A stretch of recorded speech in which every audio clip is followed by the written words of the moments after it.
2009 marca os 50 anos de um evento que marcou a história das Américas, que foi a Revolução Cubana.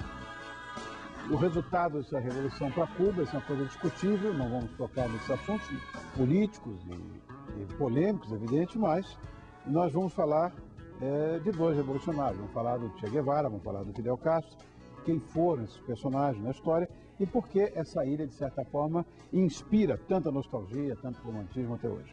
Esse é o tema da nossa conversa de hoje com o jornalista Alexandre Versinhasi. Versinhasi, perfeitamente. Com os historiadores José Rodrigues Mal Júnior e com Luiz Bernardo Pericay. José Rodrigues, você tem assim um layout leniniano, uma coisa assim, né? Mas de qualquer maneira... Apesar do nome ser mal.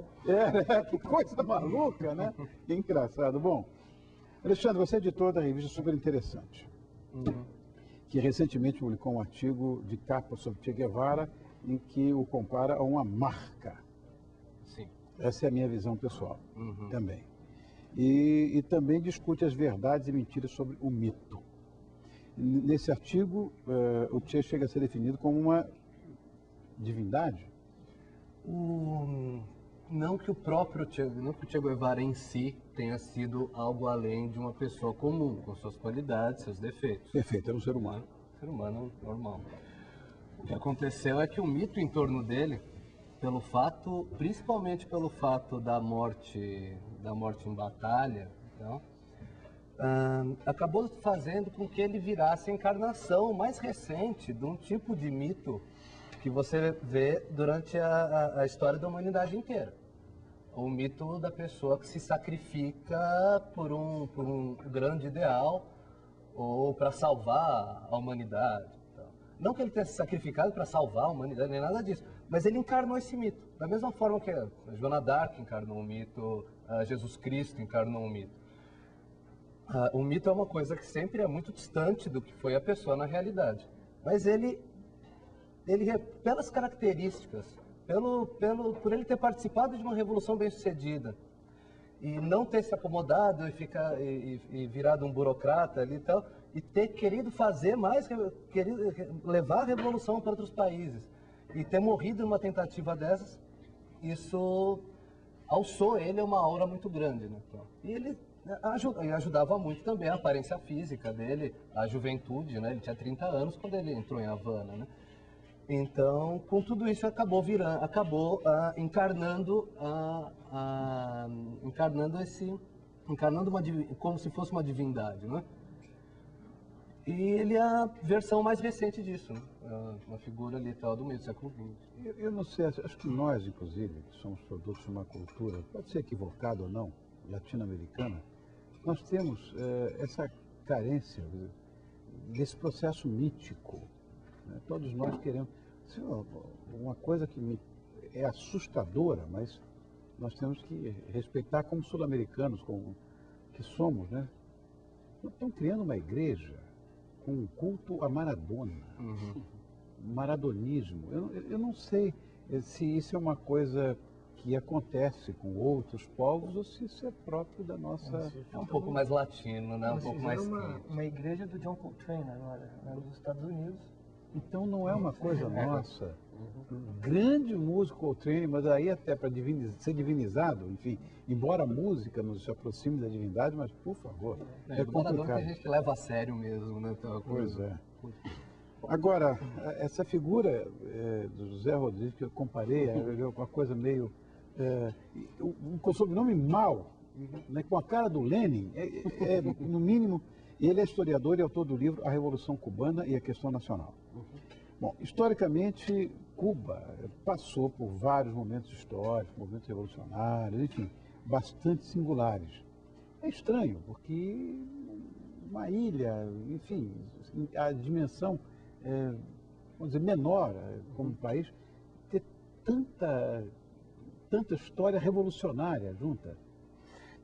Eu acredito na seguinte questão, do ponto de vista geohistórico, Cuba sempre teve uma importância muito grande, né? Durante o período colonial, era quase que a porta de entrada para a América. É lá que era protegido o Golfo do México, as rotas de navegação rumo ao Novo Mundo e rumo à Europa. Então, Cuba sempre teve no interstício entre dois mundos, entre metrópole e colônia. Ah, que interessante isso. É uma coisa que nunca me passou pela cabeça, né?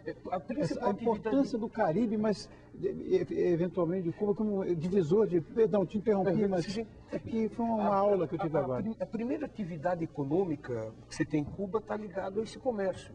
Então, madeira para reparo nas embarcações, produção de gêneros alimentícios, de gado para fornecer alimento para as embarcações. Então, essa atividade portuária ao redor do Porto de Havana, então, que inicia a colonização de Cuba. Então, Cuba sempre teve entre esses dois mundos. Depois da independência, que foi uma independência tardia, né, apenas no final do século XIX, Cuba, de alguma forma, ao meu ver, continuou sendo zona intersticial entre dois mundos, só que no extra-América, como José Martí colocava, e a outra América, ou América Europeia, que seria os Estados Unidos, né? E, curiosamente, depois da Revolução Cubana, Cuba continua sendo quase que, novamente, está entre dois mundos, na época da Guerra Fria, né? Então, a importância de Cuba ela é fundamental pela sua própria localização estratégica, né? E entender a Revolução Cubana, a gente tem que resgatar essa história um pouco mais longa, né? Você tem que, muitas vezes, tem muito historiador que trabalha muito o período mais curto, onde acontecem os principais eventos retumbantes, né? Sim. Então, inicia a Revolução Cubana com a tentativa da tomada do quartel Moncada em 53.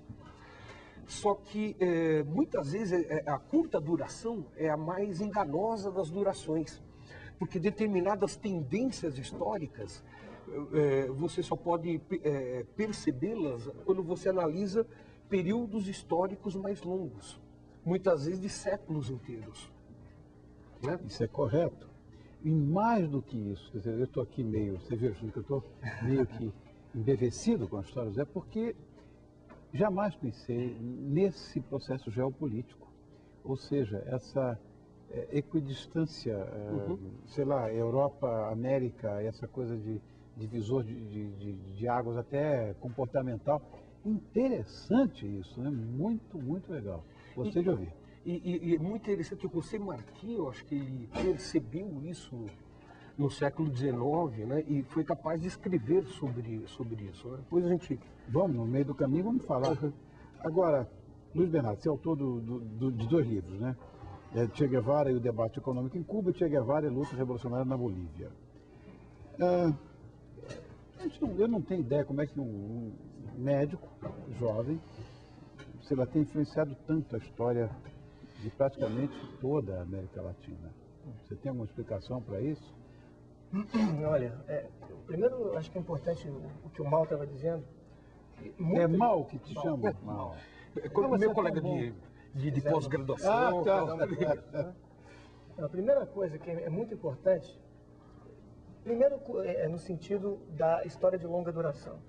Normalmente, quando se fala em história da Revolução Cubana, se procura buscar a contemporaneidade, determinados fatos importantes que são mais próximos do próprio triunfo da Revolução em 59. Normalmente, o ataque ao quartel Moncada é colocado como o grande momento simbólico, né, que vai dar início a esse processo. Mas se você pega, por exemplo, desde o final do século XIX, com as lutas de independência de Cuba, depois você pega as lutas contra a ingerência norte-americana, contra a ditadura do Machado, contra a ditadura do Batista.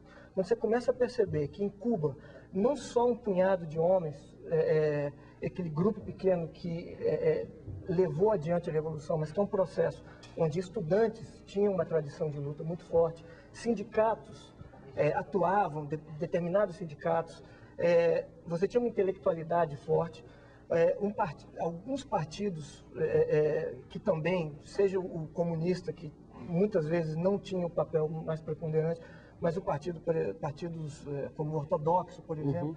Então você tem uma diversidade de fatores e a gente tem que separar isso, porque normalmente quando se fala em Revolução Cubana, a pessoa pensa imediatamente no Che, no Fidel, no Raul Castro, no Camilo Cienfuegos, como figuras simbólicas, quase como se fossem aqueles homens que levam a tocha adiante, que iluminam o caminho, quando na verdade a revolução é feita por um processo que vem acontecendo desde o século XIX e que vai culminar justamente em 59. Então eu acho importante a gente colocar isso, caso contrário, a ideia de que vai ser algumas personalidades específicas que vão, sem dúvida, sem o Fidel, por exemplo, sem o Che, a revolução seria diferente. Mas havia movimentos revolucionários, havia um processo que já estava desencadeado. Outro grupo teria assumido, né? Porque o Caldeirão já estava armado. A face da revolução seria outra, né? Então, eu acho que isso... Eu poderia até fazer uma colocação. Não foi Fidel que fez a revolução fez Fidel. Está correto. Não sei se você concorda com isso, Bonitinha, ou você, Bonitão. Mas essa discussão vai continuar. Nós vamos para o intervalo. O nosso Visão Masculina hoje fala dos 50 anos da Revolução Cubana. Vamos saber qual é o resultado da Revolução para Cuba, vamos falar do Che, vamos falar do Fidel, quem foram os personagens dessa história, enfim, por que essa ilha, como eu disse anteriormente, inspira tanta nostalgia, tanto romantismo. Esse é o tema da nossa conversa de hoje, onde eu recebo o jornalista Alexandre Versinhasi, com os historiadores José Rodrigues Mal Júnior e Luiz Bernardo Pericaz. Obrigado mais uma vez pela presença de vocês. Bom, eu não sei a quem eu pergunto, mas qualquer um pode falar. Isso aqui é uma coisa informal, estamos jantando, trocando ideias e tal. Essa é a ideia do quadro, inclusive. Como é que era Cuba antes da Revolução? Qual foi o resultado da Revolução Cubana hoje? E, eventualmente, qual seria o saldo? Quer falar, Alexandre? Eu até um pouco antes de entrar nisso, queria só retomar rapidamente a pergunta. Vale, tá. vale. É que tinha feito a pergunta, né, tal, como que o médico argentino, né, tal.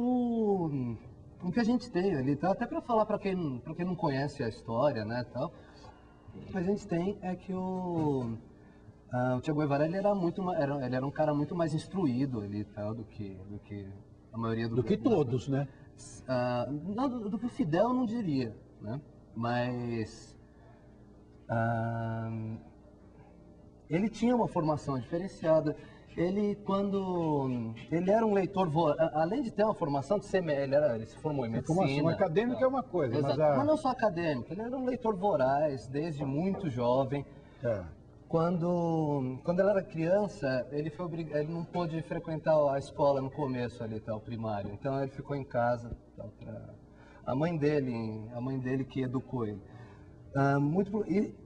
O fato dele ter sido um jovem, uma criança asmática ali, que não podia sair e tudo, isso foi tornando ele um leitor bastante voraz, o que ajuda qualquer um. Conheço esse filme, eu tenho um filho asmático. Certo. E os pais do Che... O cara se envolve com literatura, engraçado isso. Olha que coisa recorrente, aconteceu comigo também isso. Os pais do Che mesmo falaram que tiveram que viver muito em função do garoto, né? Mas a mãe dele ali a parte boa para ele ali além da literatura, que a mãe dele também pegou, sei lá, ele aprendeu francês cedo, né, esse tipo de coisa. E então, quer dizer, ele era mais ilustrado, ele tinha lido mais, ele falava mais línguas, tal. E o Fidel pegou e gostei desse cara, né? Ele era muito assim.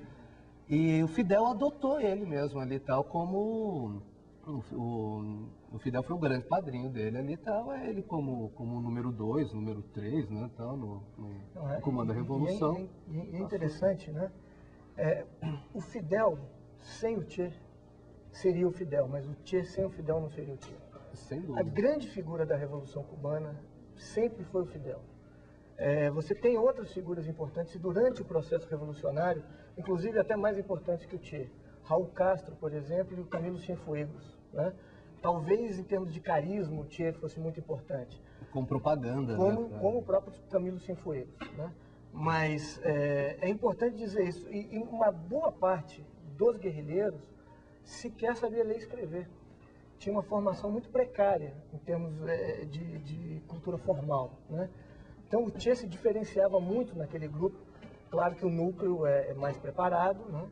O Fidel, obviamente, é o grande líder da Revolução, mas naquele grupo dirigente do movimento 26 de julho, o Che certamente tinha um preparo político e ideológico maior do que a grande maioria. E é interessante, o Che já se considerava um marxista, né?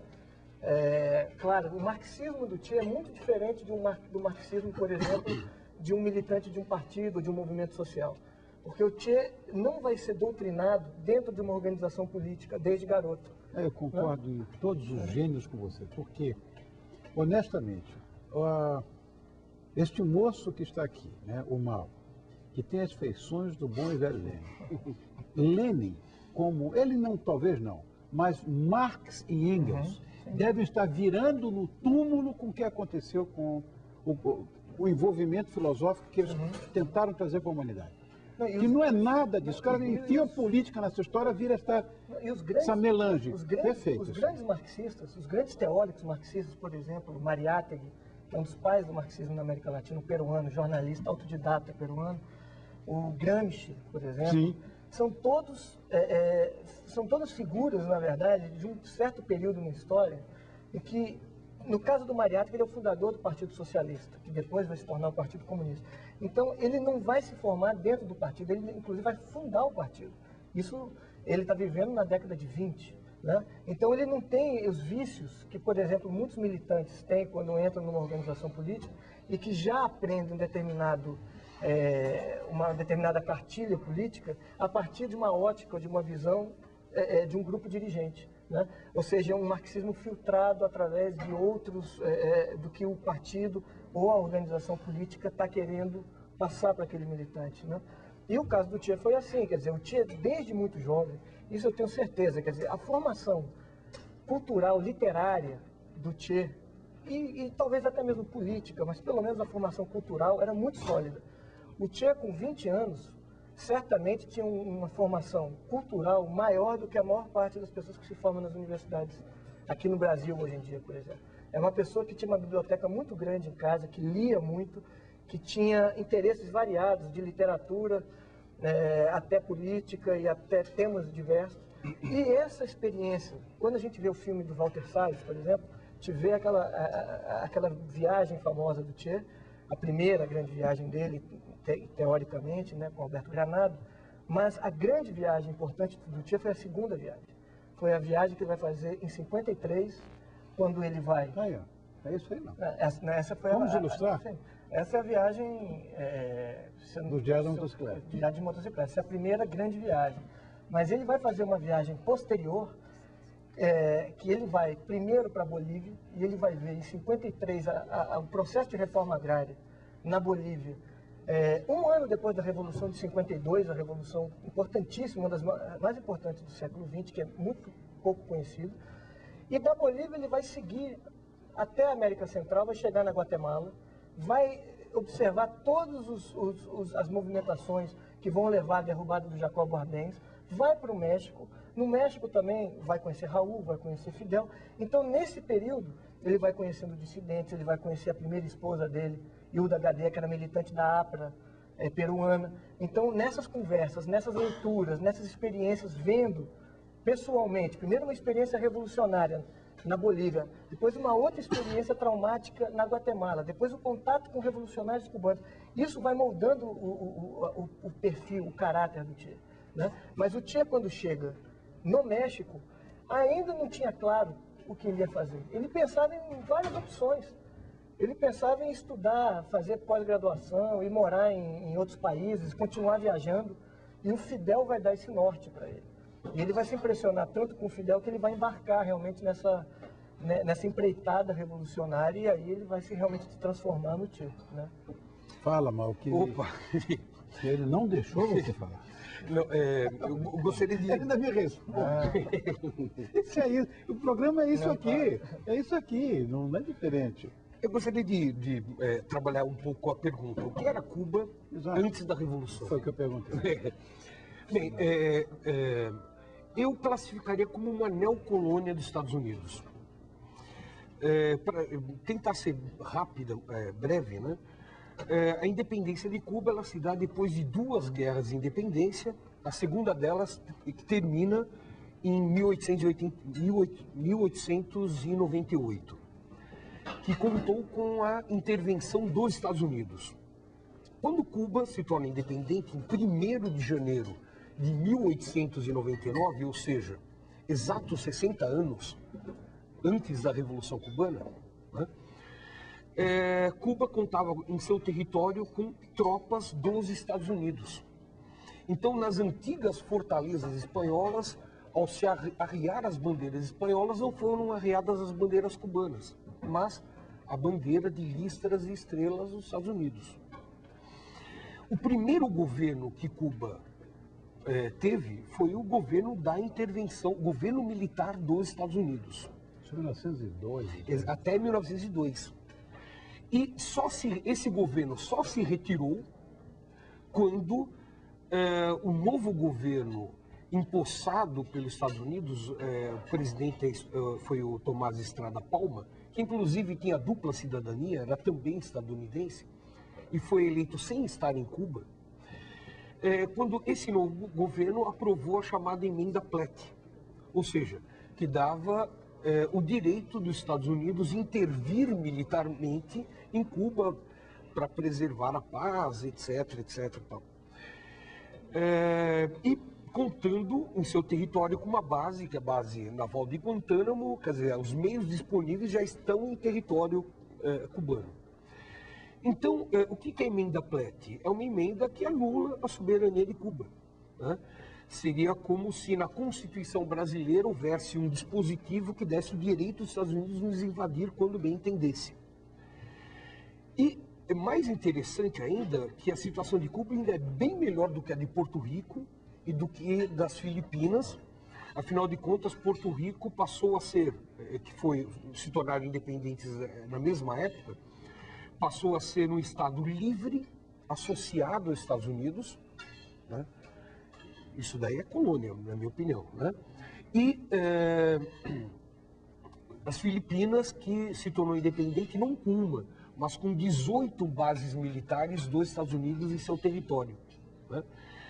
E ao longo das primeiras 5 décadas do século XX, a história política cubana, para resumir, é uma história de governos oligárquicos permeados por ditaduras e intervenções militares dos Estados Unidos que intervinham para ajudar ou apear do poder determinado grupo político, né? Das 2 ditaduras principais, do Gerardo Machado, né, dos anos 1920 até 33, e depois do Fulgêncio Batista, né? E toda essa intervenção dos Estados Unidos fez com que Cuba economicamente se tornasse uma neocolônia dos Estados Unidos, né? O principal produto de exportação era o açúcar, 90% desse produto de exportação era importado pelos Estados Unidos, né? Eu estou recebendo aqui uma informação que aconteceu em 2006 no México. Nós ficamos sabendo uma exposição que mostra a figura do Che pelo mundo. E pediram que eu ilustrasse essa nossa conversa, mostrando. Pode rodar, criançada. Olha. É muito daí, tava quando... Isso é pop, né? No começo, quando falou de ter se transformado numa marca, ou até ver quanto que valeria essa marca se ela fosse comercializável, né? Isso é marketing puro, seguramente. Corda. O Corda não recebe por tudo isso, né? Então você não pode fazer...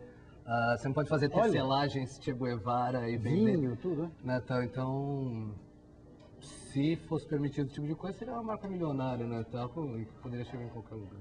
Olha isso aí, criançada. Brincadeira. marketing puro. Ele não iria gostar dessa história. Enfim, agora 50 anos,